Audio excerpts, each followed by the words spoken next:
भिडियोमा चाहिँ Nubia Neo 3 GT भन्ने फोनको बारेमा कुरा गर्न चाहन्छु जुन चाहिँ एउटा गेमिङ स्मार्टफोन हो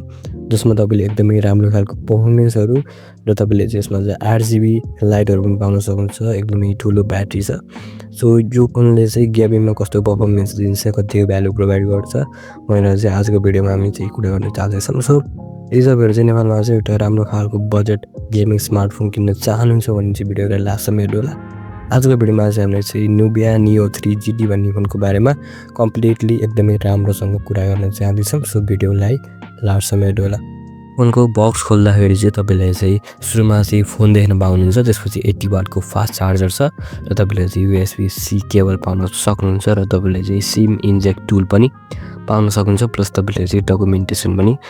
पाउन सक्नुहुन्छ वारेन्टीहरु म्यानुअलहरु चाहिँ तपाईले चाहिँ पाउन सक्नुहुन्छ यसमा चाहिँ तपाईले चाहिँ माइक्रो एसडी कार्डको स्लट चाहिँ तपाईले चाहिँ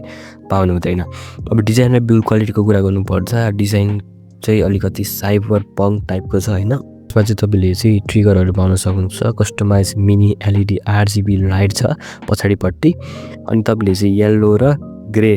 कलर अप्सन चाहिँ पाउन सक्नुहुन्छ प्लास्टिकको फ्रेम छ अनि तपाईले चाहिँ अगाडि चाहिँ राम्रो खालको ग्लास पनि पाउन सक्नुहुन्छ वेट अलिकति कम नै छ यो फोनको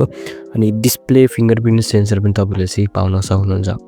सो ओभरअली डिजाइनको कुरा गर्नु पर्दा डिजाइन चाहिँ अलिकति गेमिङ टाइपको नै छ हैन यो चाहिँ गेमिङ स्मार्टफोन हो त्यही भएर चाहिँ यदि तपाईहरु चाहिँ गेमर हुनुहुन्छ भने चाहिँ तपाईहरुको लागि चाहिँ डिजाइन पनि एकदमै परफेक्ट हुनेवाला छ डिस्प्लेको कुरा गर्नु पर्दा 6.8 इन्चको एमोलेड डिस्प्ले पाउन सक्नुहुन्छ र फुल एचडी प्लस को रिजोल्युसन पनि पाउनुहुन्छ 120 हर्ट्ज को रिफ्रेश रेट छ जो कि एकदमै राम्रो कुरा हो गेमिङको लागि चाहिँ एकदमै पर्फेक्ट रिफ्रेश रेट हो हैन तपाईलाई चाहिँ गेम खेल्दा फेरि एकदमै स्मुथ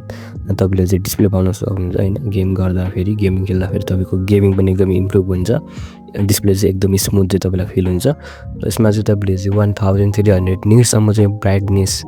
लाई चाहिँ आफ्नो ब्राउन सक्नुहुन्छ तपाईले चाहिँ बाहिर पनि यदि बाहिर बसेर तपाईलाई चाहिँ गेम खेल्न मन छ फोन युज गर्न मन छ भने पनि तपाईले चाहिँ मजाले युज गर्न सक्नुहुन्छ अनि यसमा चाहिँ तपाईले चाहिँ 1200 हर्ट्ज को चाहिँ तपाईले चाहिँ इन्स्ट्यान्ट टच रेस्पोन्स पाउन सक्नुहुन्छ जसले गर्दा चाहिँ गेमिङ चाहिँ एकदमै तपाईको चाहिँ बुस्ट चाहिँ हुन सक्छ गेम प्ले चाहिँ इम्प्रुभ हुन सक्छ अब यो चाहिँ गेमिङ स्मार्टफोन हो त्यही भएर परफर्मेन्सको बारेमा कुरा नगरी त भएन अब परफर्मेन्सको बारेमा कुरा गर्नु पर्दा चाहिँ यसमा तपाईले युनिसक T9100 भन्ने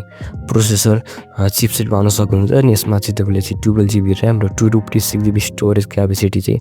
पाउन सक्नुहुन्छ जसलाई चाहिँ तपाईले चाहिँ पछि एक्सपान्ड चाहिँ गर्न सक्नुहुन्न हैन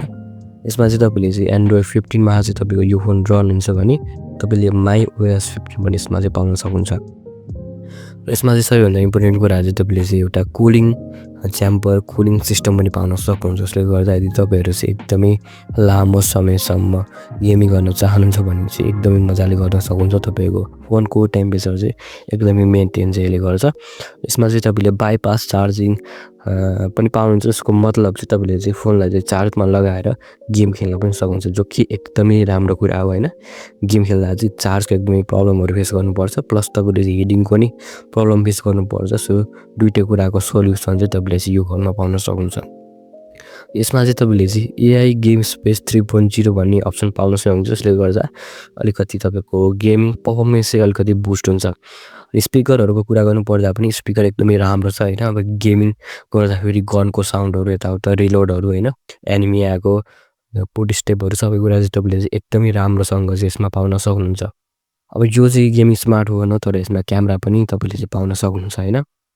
सो क्यामेराको कुरा गर्नु पर्दा चाहिँ 50 मेगापिक्सलको मेन क्यामेरा प्लस 2 मेगापिक्सलको डेप्थ सेन्सर छ 16 मेगापिक्सलको सेल्फी क्यामेरा छ र तपाईले चाहिँ 1080p मा चाहिँ भिडियोहरु रेकर्ड गर्न सक्नुहुन्छ अब क्यामेराको कुरा गर्नु पर्दा क्यामेरा एकदमै डिसेन्ट छ हैन एकदमै राम्रो लाइटिङ तपाईले यदि म्यानेज गर्न सक्नु भयो भने तपाईको फोटोजहरु एकदमै राम्रो आउँछ बट यो लाइटिङ अलिकति उ छ भने चाहिँ फोटोजहरु डिसेन्ट नै आउँछ सो तपाईले चाहिँ यदि सोशल मिडियाहरुमा